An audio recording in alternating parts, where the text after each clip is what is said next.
going to do a leak test when using a non-rebreathing system. So you want to make sure that the machine is hooked up correctly. It's a non-rebreathing system. And the first thing that we're going to do is make sure our oxygen tank is turned on. And then we're going to occlude the patient end of the non-rebreathing system. This is where the endotracheal tube would go. So I'm just going to attach a rebreathing bag there to occlude that end. Now I'm going to turn the oxygen flow meter up. And what I want to do now is, because we are bypassing this portion of the machine and we don't have the pressure manometer to tell us when the pressure reaches 20, what we do is we just make sure this pop-off valve should be off. The pop-off valve is here, make sure it's off.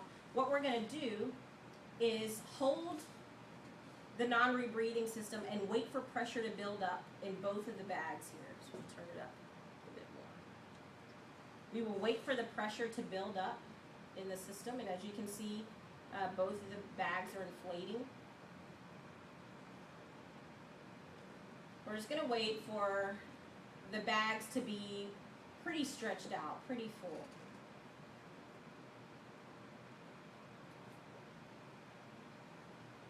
And if you need to speed this up, all you do is just increase the flow rate and the bags will get fuller quicker. Okay, so when the bags look like they're pretty full, a little more than 3/4 of the way full, turn the oxygen flow meter off.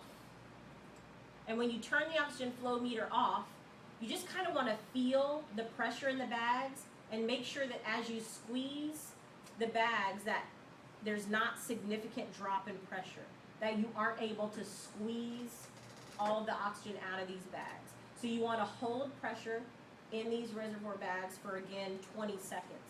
And if they hold pressure for 20 seconds, then you probably do not have a leak and you can feel confident in your system and the leak test is over. But you want to hold pressure in these bags for 20 seconds.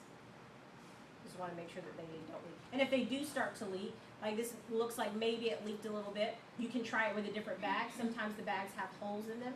You can make sure the pop-off valve is totally closed, change the bags out, and just repeat the test if it seems like there's some leakage.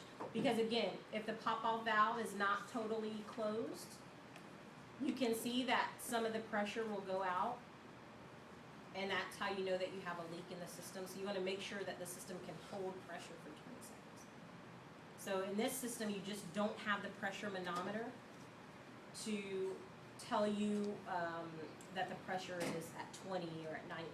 You just kind of have to visually look at it. Okay? And then when the test is over and there's no leaks, you open the pop-off valve. You disconnect the patient ends. Don't include it anymore. Leave the pop-off valve open, and when you're totally done, you can turn off the oxygen tank and the test will be over.